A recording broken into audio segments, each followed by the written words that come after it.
So when I saw that the conference was going to be at Columbia University, I was profoundly excited. I spent 6 years of my life studying there. I was there for college and for graduate school for history.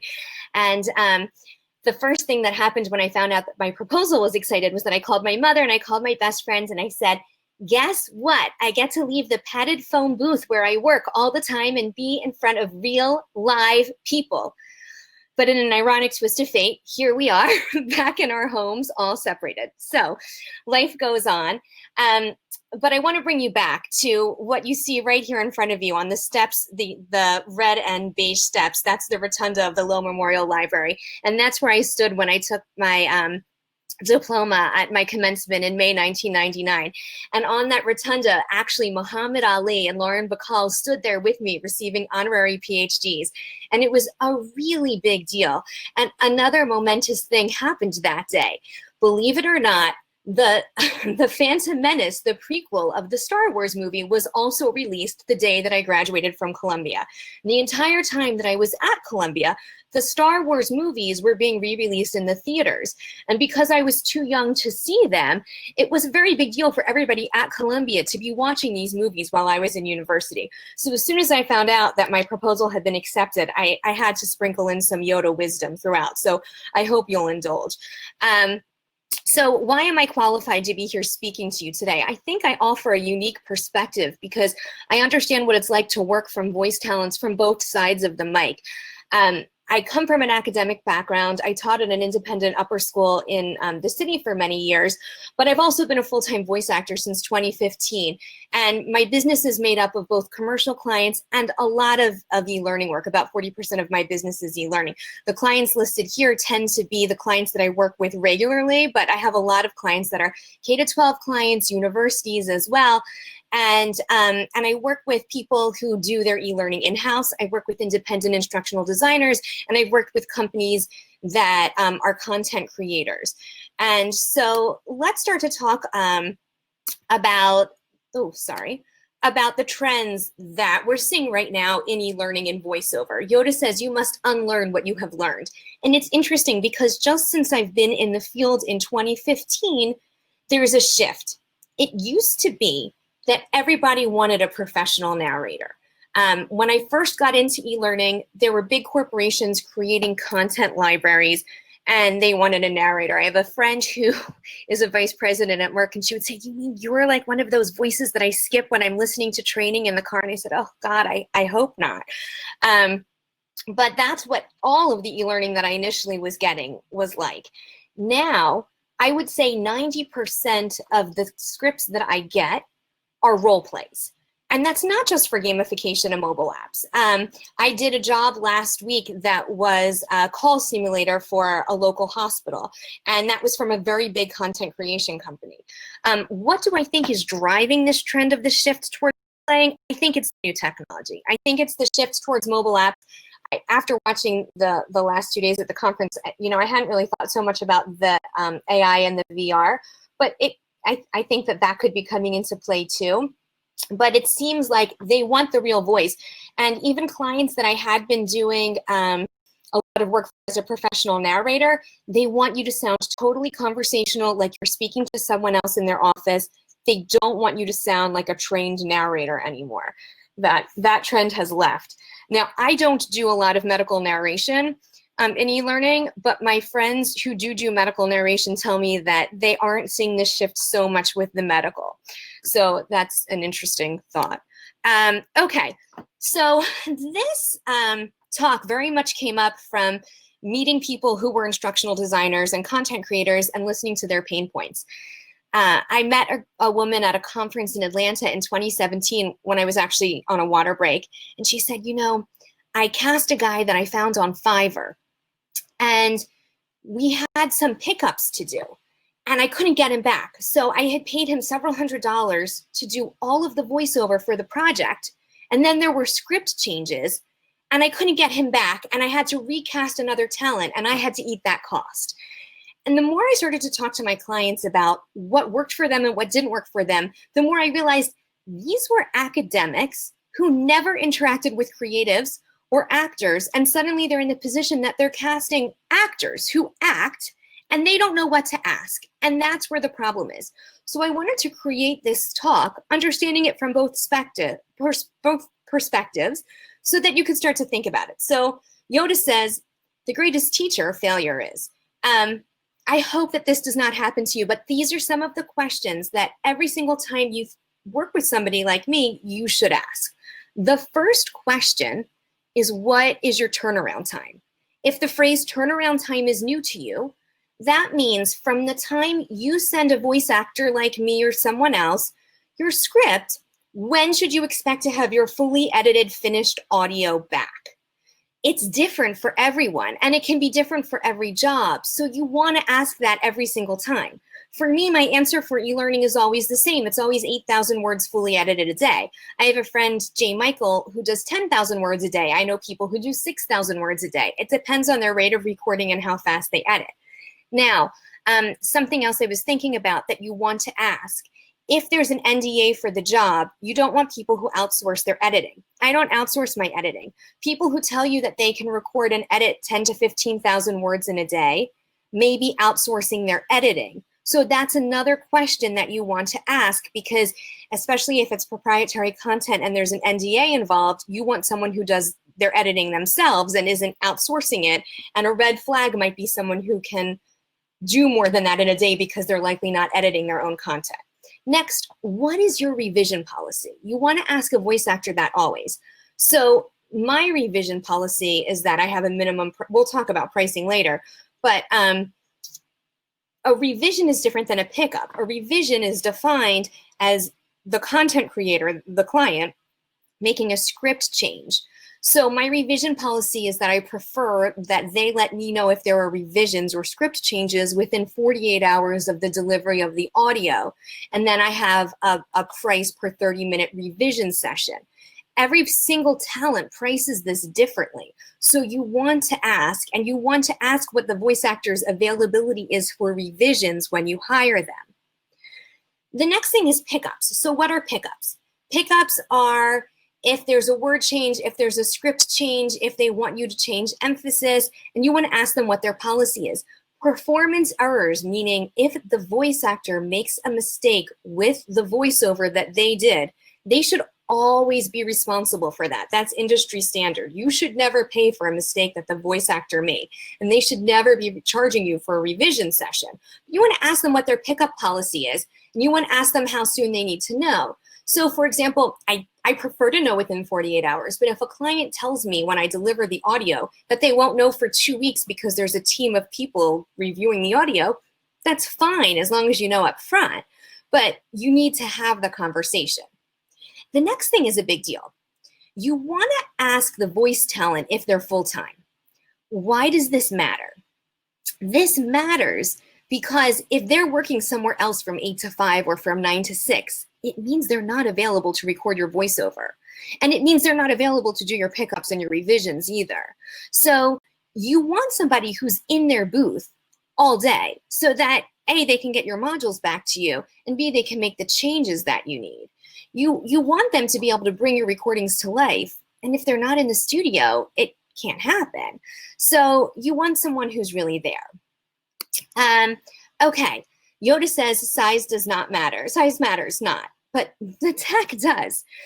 So I think what's happening, and David talked about this in the last session, and as the technology starts to improve, I think that there's this shift that people are using more and more professional voice talents, and especially in the world of corporate e-learning, when there used to be like Susie from HR who had a great voice, so they would just plop her down in front of the computer. That's happening less and less. I think that you need people who have really great professional home studios. Now, again, I realize that a lot of you are coming from academic or corporate backgrounds, and suddenly you're casting voice talent. So what do you know about microphones, preamps, interfaces? Typically, a voice actor who's established has what they have in their professional studio on their website. Now, if you don't know what any of that means, there's another thing that you can look for. A lot of us get our studios professionally certified. There are different organizations that do that. For example, mine is certified by an organization called WOVO, W-O-V-O, which is a professional organization of non-union voice actors. What do these certifications mean? It means that the voice actor has spent months and months jumping through a lot of hoops, having multiple audio engineers review their raw audio. And it means that it's been approved, and that's why they have a certification number. So what's the difference between raw audio and the finished broadcast ready audio? So the raw audio is the unfinished audio before it's edited, compressed, has anything done to it. And that audio is sufficient, and that means that their tech is sufficient. So they're not using like a plug-in Apogee mic. They're using a really high-end microphone, like the one that just didn't work at the beginning of my session, that. They're using a microphone like that. They're using a preamp. They're using an interface. And they have it set up on the right settings for their voice, and they know how to use it, and they've gone through an approval process with multiple engineers, and there are several organizations that do this for voice actors, both union and non-union. So even if you don't know what to look for, if you look for a seal of approval, it means that they're in the process enough that you can trust that they've done this. And yesterday, I think it was Tim who was talking about ROI on the projects. And I think when you're looking for the ROI and you make this investment on the technology, how can you not make the investment in hiring a voice actor who has solid sound? Because it could just ruin the whole process, the whole project, really. Okay, so Yoda says, you will know good from bad when you are at peace and passive. You may not be trained to evaluate voice actors. You know crap when you hear it.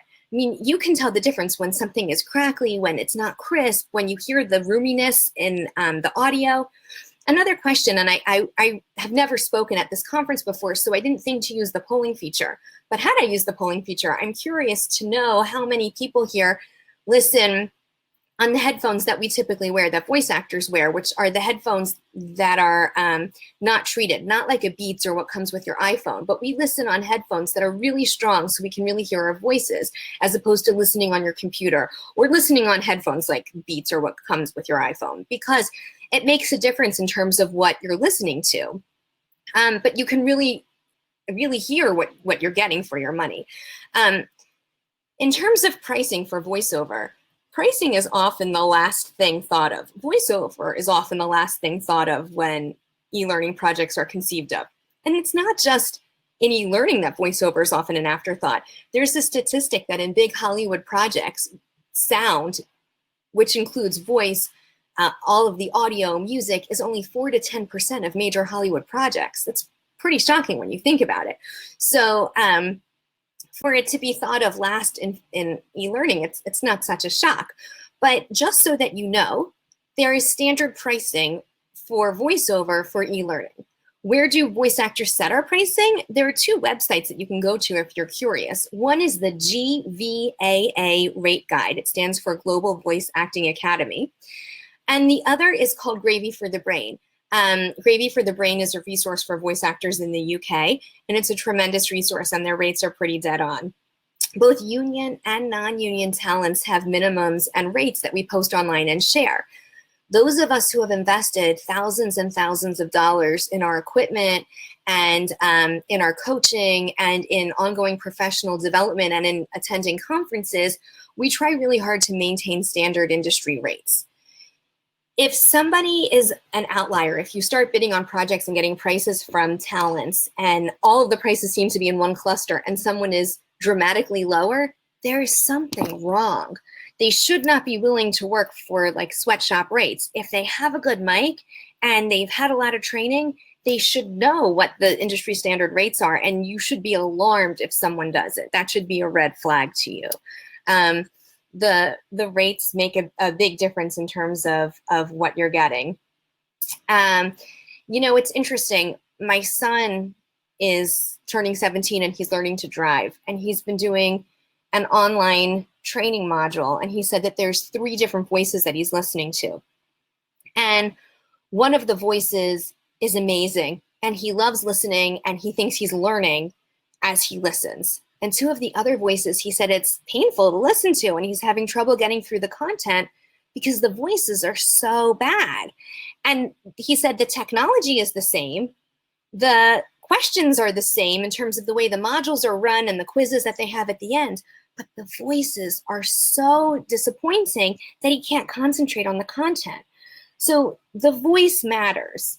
And even if the tech in terms of the way the modules are put together is the same, the voice matters. And I remember when I was in graduate school and we studied Howard Gardner's theory of multiple intelligences and talked about the way kids learn differently. It's interesting because in this example with my son, the constant is the way the material is being presented, right? Every module is the same. It follows the same format. The questions are the same at the end. The one thing that's different is the voice, and even the production is standard. So I think it really matters. The other thing to think about in terms of price and what the voiceover indicates is when you cast talents, if a talent describes themselves as warm and upbeat and bubbly and happy, don't cast that person in a serious, morose, cast them where they fit, because there's so many voice actors. There's a lot of us doing this, and there's a lot of us doing this well. Oh, great. I'm so glad you put the poll in. Thanks. That's really interesting. I can't wait to see the result. So anyway, there's a lot of us doing this, and there's a lot of us doing this well. So in terms of the casting, you can always cast a voice actor who fits the role that you need. So when you have someone like me who pretty much sounds happy all the time, I had to play someone agitated 2 weeks ago, and I just thought of some people who really annoyed me. But you can also just find someone who has the right tone for your voice and then put the happy person sounding happy and put someone who maybe sounds more pissed off sounding more pissed off. Kind of works better. So anyway, I hope that makes sense. I was thinking about what Antonella said in her first talk of the day yesterday, and she talked about knowing what questions to ask. And I think that if you come at it from that perspective, voice actors are a pretty friendly bunch, and we're happy to answer all of your questions. But when you ask the questions up front, I think that you can build really meaningful relationships with talents who are eager to work for you and really want to bring your modules to life. And when David used the example of Greece both yesterday and today and was talking about technology to humanize learning, I think often about how I might have used technology if I were in the classroom setting today, or how my experience at Columbia might have been different if I were in the classroom today. And I think when you're talking about humanizing learning, the way to do it is to have voices that are relatable. It's one thing to create these AI configurations, but when you have voices that people can connect with, it can make a difference. The last thing I wanted to say is, I have a friend who was just doing an AI project, an app for fitness in Toronto, a fantastic talent, really smart girl, great actor. She was cast in this voiceover project, an e-learning project. And especially now when we can't go to the gym, right? Who wouldn't want to do an app? And the really cool thing is that the app learns from you. So as you use it and you move your arms, it corrects you as you do it. And she's the voice of the app. They could not have cast it better. She is truly fantastic for this app. But it's interesting because even 3 years ago, I don't think that the technology for this app existed, this smart technology, because it combines both the AI and the smart tech that as the user moves their phone to exercise, it evolves. So it's really interesting when we think about the future of these voices and the marriage of the voice, the voiceover, the technology, and the e-learning. I think it can really, using the right professional voice can really take your project to the next level. So I'm happy to answer whatever questions you have. Yoda says, mind what you have learned, save you it can. So here I am. I'm happy to answer whatever questions you have. And I can't believe it's 2:58. Time goes by. No, that was fantastic. Thank you so much. And we have questions. One came from Ceci Eros from Argentina, who asks, if your clients tend to generally connect to you during the recording session to make changes on the fly, or is it mostly that they review the files after? So it's really interesting. There's been a shift. Until last year, I do a lot of live sessions for commercials. I was talking to my friends about this last week because I'm in a women's group with a bunch of other voice actors and we meet weekly. None of us were having live sessions for e-learning. Last year, that changed. And there's a few companies that produce content regularly that are all wanting to do live sessions now. For their talent. Now, the difference, and I didn't talk about this, but the difference is that when they do live sessions, we're not splitting files for them, even if we're recording on our end. So file splitting is a big thing that I forgot to cover in terms of the tech. So if we do a live session, then we typically send them one large file of the audio, right? If we self-record, then we typically file split. So in terms of questions that you ask and pricing, that's another thing. Like some people charge for file splits and some don't. And in terms of the voice talents savvy, some of us like split it with ease and it's not a big deal, and some people make a whole to-do about it. So there has been a shift to it. Some companies, I'm on 2 rosters right now. One's a K-12 company and one does more corporate training, and they're doing only live sessions and they're doing only 30-minute sessions. It's interesting. Oh, yeah, that is a change. I think what I was aware of was more likely to be recorded sessions and much less likely live sessions. I think from what I've seen. And the other thing that in terms of live sessions is that there's different ways to phone patch, and it's been affected by the pandemic. So most of us, most voice actors who are connecting to studios, we use Source Connect or IPDTL. And the 2 companies that are only doing live sessions are using Source Connect because there's no latency issue. So the other thing that I've had some companies do, especially when they're new roles and they want to make sure that the character is just right, instead of doing the whole session live, if they want their file split, they may patch in for like 5 minutes and then we'll say, oh, we want it at this tone and this pace, and then we'll self-record. So because there is a latency issue with Zoom. The other thing is that Zoom has been slower during the pandemic and the latency issues are worse for recording.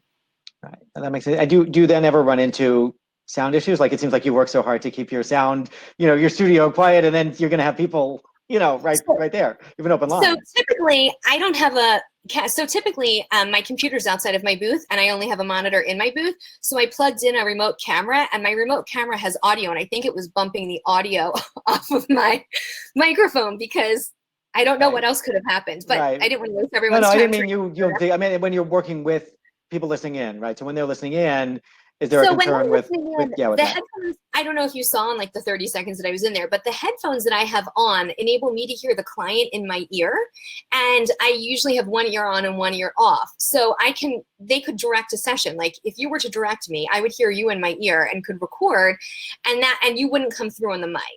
Okay, no, it's actually I have a similar setup right now for this actually, so it's yeah, so it works pretty well. Great. When I'm not on camera, which I will never try to do again on my booth. It all worked out.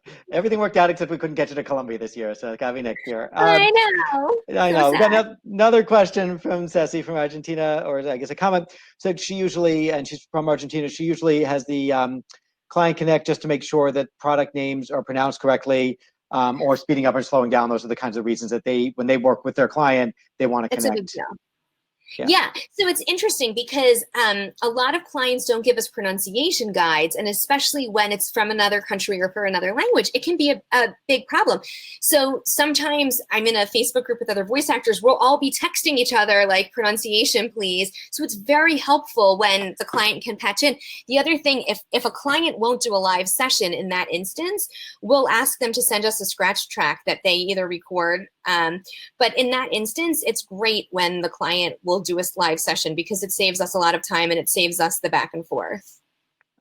Absolutely. So yeah, no, Ceci totally agrees. And Elizabeth Barber points out, that she had a client she had to work with to practice pronouncing, words because it just wasn't something she was always familiar with on certain terms. And that's, there's actually a voice talent in Montreal, Kim Handysides, and she used to be a newscaster in the 80s, and she does a read, rate, and reading improvement workshop for voice talents, and she talks about the rules of phonics, and you'd think like being Columbia educated, this wouldn't matter, but she's a good friend and she's in one of the groups that I'm in, but I was really curious to take her class because she talks about like, if you see like 3, 4, 5 syllable words and you've never seen this word before in your life, how do you quickly in an e-learning session break down the word and pronounce it correctly? Oh yeah, no, and I think the other one that I've seen are acronyms because sometimes you just don't know. Like, what do you say? Right. I remember we had a project where it referred to OSHA, right? So,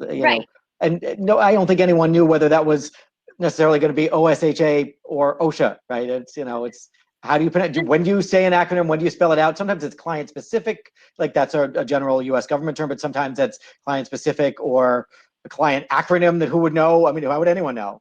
Well, and I know that we have a big international group here today. The other thing that I've had is that I've had e-learning content that's designed both to be stateside and on the European continent. So they'll want it recorded, like, let's say it's something involving geography, and they'll want it done in miles, and then they'll want it done in kilometers, or if it's a K to 12 project, and they'll want it done like in inches, and then I'll want it done in meters. So there's a lot of that, and you'll have to do it both, and then we deal with it with file labels too, right? Because you'll label it one way, and then you'll have the alt files. So there's ways of handling it, but that is much easier when it's a live session, for sure. Oh, absolutely. If it can't be, it's your preference then to get a pronunciation guide from your client, so you can really just anything that's at all questionable is there on a list. Yeah, a pronunciation guide and a scratch track, because we don't care what the voice sounds like, but we can mimic. Most of us are really good mimickers. So if you have someone who can't mimic, you have a big problem. Okay. Then you've hired the wrong person. Okay. All right. Well, this is great. It's so nice to be here with you today. And if any of you have any more questions afterwards, we all have very unique voices. And often if you find a voice actor who isn't the right voice, we can typically refer you to someone who is the right voice for your project. Fantastic. Well, thank you so much. It was great to have you here. And like I said, next year in person at Columbia, we'll get to the campus from your first slide. And so really enjoyed this and getting your perspective. And I think everybody did here as well, as you can tell from the comments. So thank you so much. Thank you so much.